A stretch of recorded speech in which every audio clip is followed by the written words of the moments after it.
ছোটবেলায় ইতিহাস বইয়ের পাতা উল্টাতে গেলেই অন্যমনস্ক হয়ে পড়তাম। চোখ চলে যেত বারবার জানালার বাইরে। মনে হতো যদি চাক্ষুষ দেখতে পেতাম জায়গাগুলো। তাই আবার রাস্তায় আমার ব্ল্যাক বিউটিকে নিয়ে এইবার আমরা ঠিক করেছি এমন একটা জায়গা এক্সপ্লোর করব যেটা ইতিহাসে ভরপুর, হেরিটেজে সমৃদ্ধ, আর সেটা আমাদের নিজের বাংলাতেই। একটা ঐতিহাসিক শহর যেটা একসময় ছিল প্রাচীন ও মধ্যযুগীয় ভারতের অন্যতম গুরুত্বপূর্ণ রাজধানী। বিভিন্ন রাজবংশের অধীনে বঙ্গের রাজধানী হিসেবে যার ছিল আলাদা এক পরিচয়। এমন একটা জায়গা যেখানে একদিন সময় কাটানো যথেষ্ট না।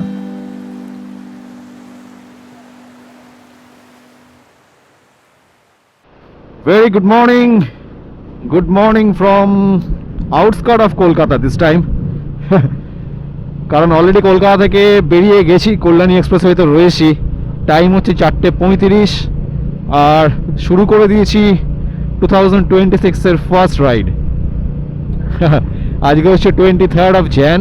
এই যে 23rd of 26th যে ছুটিটা আছে, ওই ছুটিটাকে কাজে লাগিয়ে, অ্যাকচুয়ালি লাস্ট মোমেন্ট প্ল্যান ছিল না কিছু আগে থেকে প্ল্যান করা, বাট না নেহার এই ছুটিটাকে কাজে লাগাবো বলে দেব যাচ্ছিল, একটা প্ল্যান করেছিল, আমি ওর মধ্যে ঢুকে গেছি। তো যাচ্ছি হচ্ছে আমরা 3টে জায়গায়, গৌড় মানে মালদার ওই হিস্টোরিক জায়গাগুলোকে কভার করব। তারপরে কোথায় কোথায় যাব সেগুলোর জন্য দেখতে থাকুন।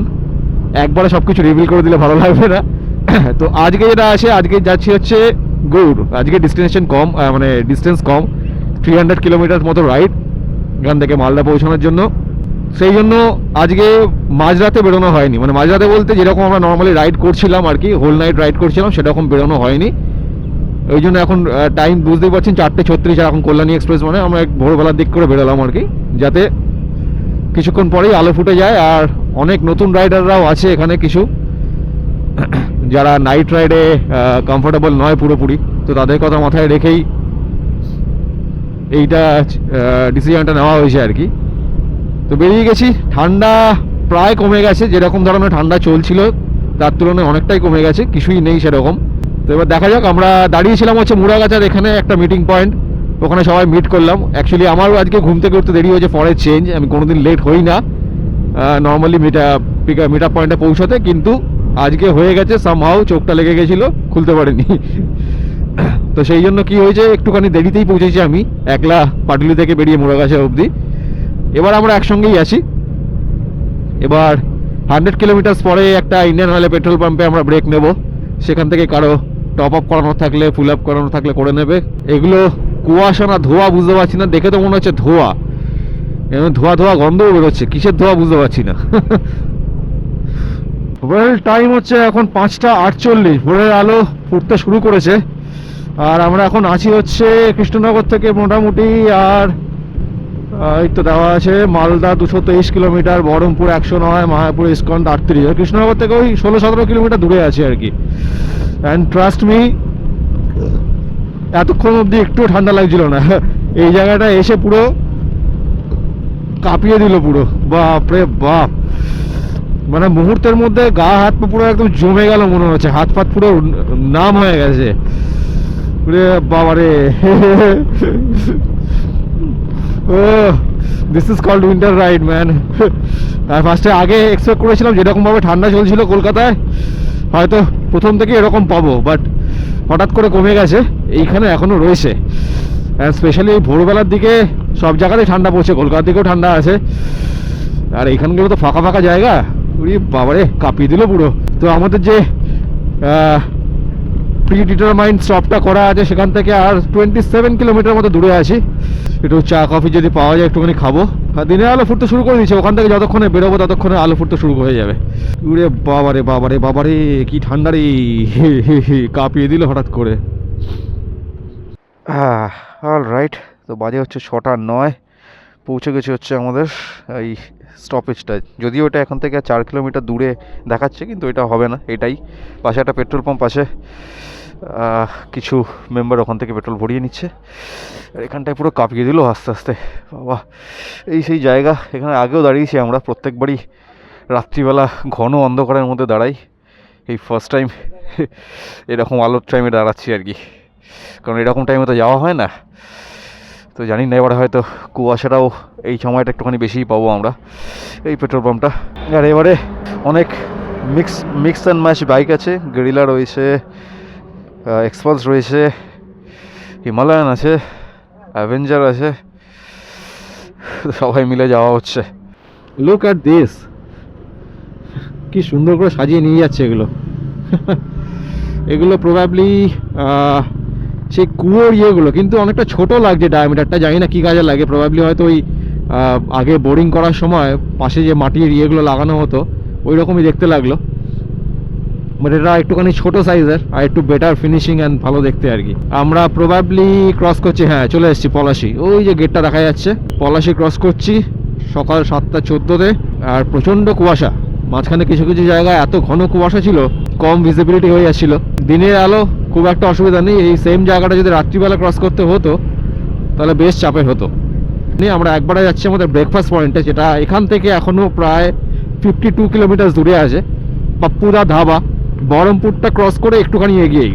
দুপুরবেলা মালদাতে কীরকম টেম্পারেচার থাকবে জানা নেই, বাট এখন অবধি তো কোনো অসুবিধা হচ্ছে না। অল রাইট, টাইম হচ্ছে কটা এখন, 8:04, আর আমরা প্রায় পৌঁছে গেছি আমাদের ব্রেকফাস্ট পয়েন্টে, পাপ্পুদা ধাবা। মানে বহরমপুর ক্রস করে গেছি। বহরমপুর বাইপাসের উপর দিয়ে আসার সময় দেখতে পেলাম যেটা বহরমপুর বাইপাসের অবস্থা খুবই খারাপ। যাওয়ারটা তাও ঠিক আছে, ফেরারটা তো খুবই খারাপ। আর ফেরারটাতে কাজ চলছে, ম্যাক্সিমামটাই দেখলাম বন্ধ করা আছে, পুরো চলটা খুব মানে ইয়ে করে নিয়েছে, খসিয়ে দিয়েছে, কাজ করছে, সেই জন্য ডাইভারশন করা আছে এই রোডটার উপর দিয়েই। আর এই হচ্ছে পাপ্পুদা ধাবা। চলে এসছি এখানে। সিকিম থেকে ফেরার সময় এখানেই আমরা লাঞ্চ করেছিলাম মনে আছে, ভেতর দিকে রেখেছিলাম গাড়িটা। And here we are.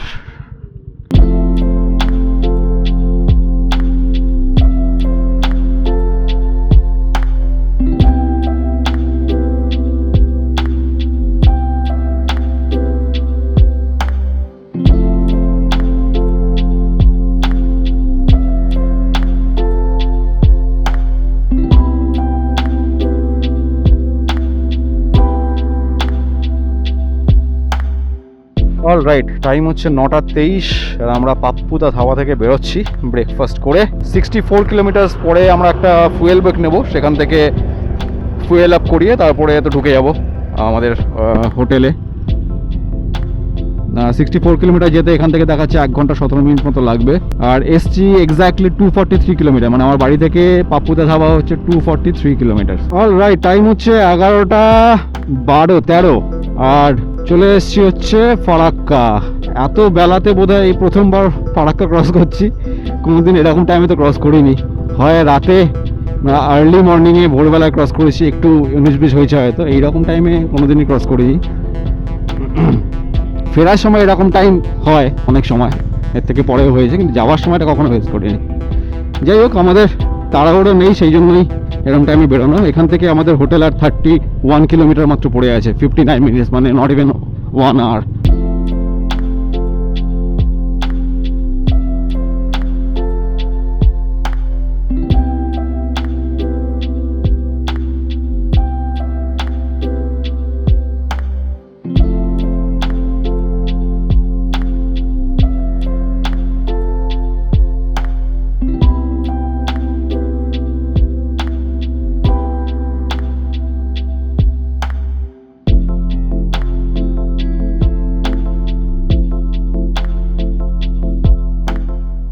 All right, তো লাঞ্চ ডান।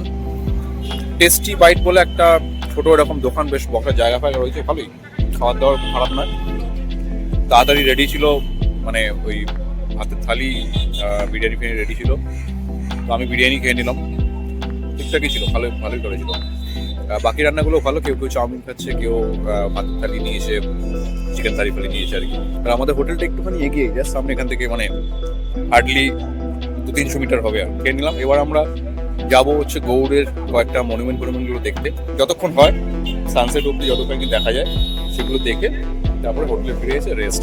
অল রাইট, তো আমরা এখন যাচ্ছি হচ্ছে যেরকম বললাম গৌড়ের কিছু মনুমেন্ট দেখতে।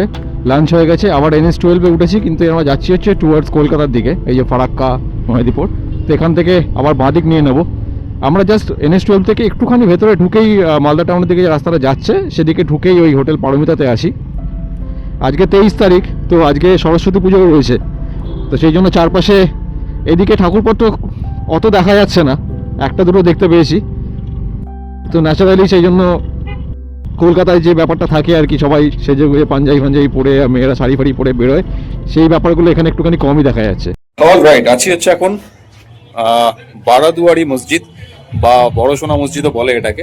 দ্য রিজন বিং কি এখানে 12টা দরজা বিশিষ্ট একটা বিশাল বড় মসজিদের জায়গা ছিল আর কি, যেটা ধ্বংসাবশেষ এখন। তবে 12টা দরজার মধ্যে এখন 11টাই অবশিষ্ট আছে, আর একটা নেই, পুরোপুরিভাবে ভেঙে গেছে। এটা 1526 খ্রিস্টাব্দে তৈরি হয়েছিল। তো গৌড়ের অন্যতম প্রধান বিল্ডিংগুলোর মধ্যে এটা একটা আর কি।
এই যে গম্বুজগুলো দেখা যাচ্ছে এরকম, এই গম্বুজগুলো নাকি আগেকার দিনে সোনায় মোড়ানো ছিল।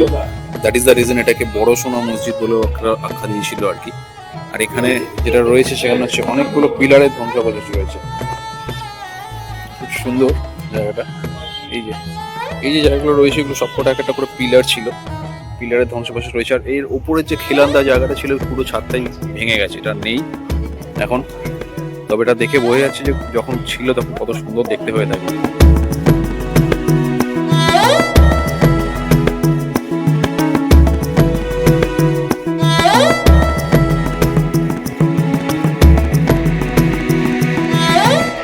ওকে, সো ওই বারাদুয়ারি মসজিদ থেকে জাস্ট 1 কিলোমিটারও নয়, একটুখানি এগিয়ে আসতে আরও একখানা মনুমেন্ট। কি সুন্দর দেখতে, দেখো খালি কারুকার্যটা। এটা হচ্ছে দাখিল দরওয়াজা, প্রায় 1425 খ্রিস্টাব্দ। এটি ছিল উত্তর থেকে গৌড় দুর্গে প্রবেশের প্রধান দরজা। অন্য একটি নাম হলো সালামি দরওয়াজা, কারণ সালামিগুলো পার্শ্ববর্তী র্যাম্পের থেকে নিক্ষেপ করা হয়েছিল।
রাইট, তো এটা হচ্ছে ফিরোজ মিনার। ওখান থেকে আবার ওই যে বললাম চারপাশে ছড়িয়ে ছিটিয়ে আছে এখানে গৌর স্থাপত্য অ্যাকচুয়ালি। এটা 5 তলা বিল্ডিং এর মতো হাইট। তখনকার দিনের ভেতরে একটা স্পাইরাল সিঁড়ি আছে আর টেরাকোটার কাজ দিয়ে পুরো ভর্তিটা ঘেরা আছে। সিঁড়িটা বন্ধ আছে, ভেতরে ঢুকতে দেয় না, বাট লুকিং অসম। এটা খুব ভালো কন্ডিশনে রয়েছে এখনো।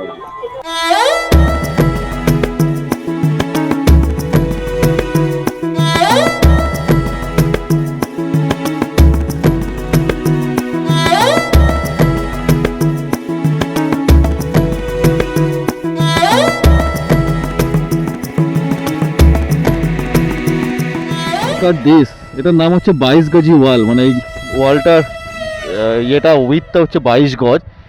কত মোটা একটা দেওয়াল তখনকার দিনের, এখনো দাঁড়িয়ে আছে, পুরো ইট দিয়ে ভর্তি। এবার জানি না এটা কোনো ইয়ের পার্ট ছিল বোধহয়, প্রবাবলি কোনো দুর্গফুর্গর পার্ট হতে পারে। এই রুইন্সগুলো দেখতে খুব সুন্দর লাগে, মানে হিস্ট্রিটা জানতে পারলে আরও ভালো লাগে। একটু হিস্ট্রিটা পড়ে আসা উচিত ছিল। আপনারা যদি আসেন একটু গৌড়ের হিস্ট্রি এইসবগুলোকে একটু জেনে আনবেন। Look at this. এটা প্রবাবলি ওই যে দরওয়াজাটায় গেলাম আমরা, ওই দরওয়াজাটা দিয়েই বোধহয় এটার এন্ট্রি ছিল। প্রবাবলি এটাই একটা ফোর্ট ছিল হয়তো, আই এম নট শিওর, ওখানে পড়তে হবে, বাট ব্যাপক।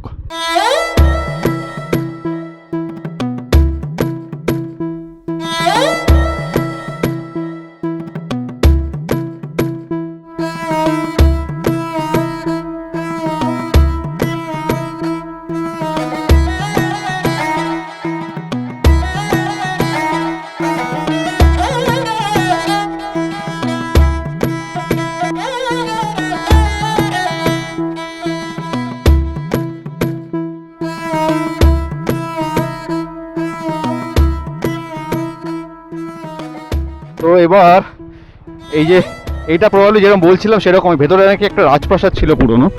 আমি জানি না লেখাটা কোথাও আছে কি না।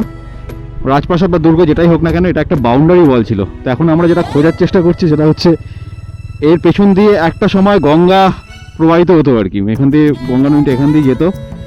ইনফ্যাক্ট ওখানে একটা ঘাটও ছিল, এই রাজপ্রাসাদের নিজস্ব ঘাট আর কি। সেখান দিয়ে জাহাজও ক্রস করতো গঙ্গা দিয়ে আর কি।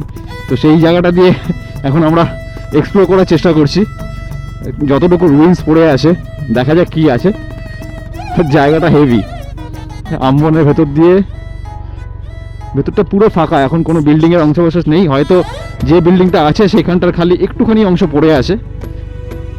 এই যে 22 গজি ওয়াল, সেই বিল্ডিংটার ফাউন্ডেশনটা খালি পড়ে আছে, কিন্তু তার থেকে বেশি আর কিছু নেই।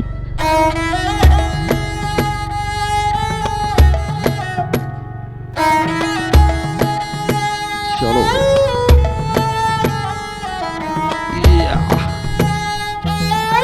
স্যাডেল করতে করতে যাওয়া যাক।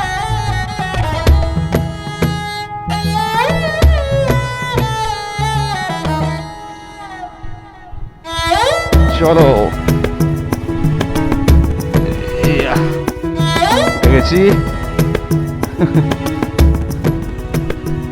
জাহাজ ঘাট লেখা আছে, হ্যাঁ। এটা দিয়ে একটা সময় গঙ্গা নদী যেত আর কি এখানে। তো সেটা একটা ঘাট ছিল, এটা রাজাদের জাহাজ ঘাট। Look at this ruins. অনেকটা নিচে অবধি ছিল এগুলো, নিচেও স্ট্রাকচার ছিল, এটা অনেকটা মাটির মধ্যে ঢুকেও আছে। এখনো একটু একটু জায়গায় কারুকার্য বাকি রয়েছে।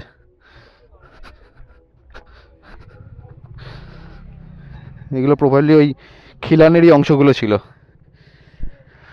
এখন যেখানে একটা দিঘি ফিঘির মতো হয়ে আছে সেখানটাই বেসিক্যালি, এখানে একটা জেটির মতো ছিল প্রবাবলি, অনেকটা দেখা যাচ্ছে। এটাই হয়তো সামনের দিকে ছিল কিছুটা। দেখি নামা যায় নাকি। নিচে আছে,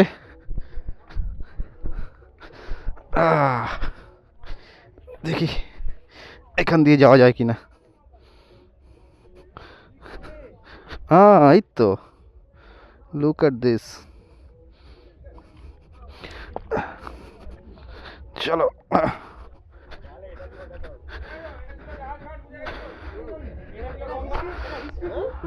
লুক অ্যাট দিস। এটা একটা এন্ট্রেন্স ছিল, পরিষ্কার বোঝা যাচ্ছে। সিঁড়ি ছিল যেখানটা বন্ধ করা আছে পরে, জাস্ট এটাকে ধরে রাখার জন্য প্রবাবলি, নাহলে পুরোটাই ভেঙে যেত। এটা একটা এখান দিয়ে এন্ট্রেন্স ছিল, এটা এখান দিয়ে আগে গঙ্গা পার হতো, মানে গঙ্গা এখান দিয়ে প্রবাহিত হতো।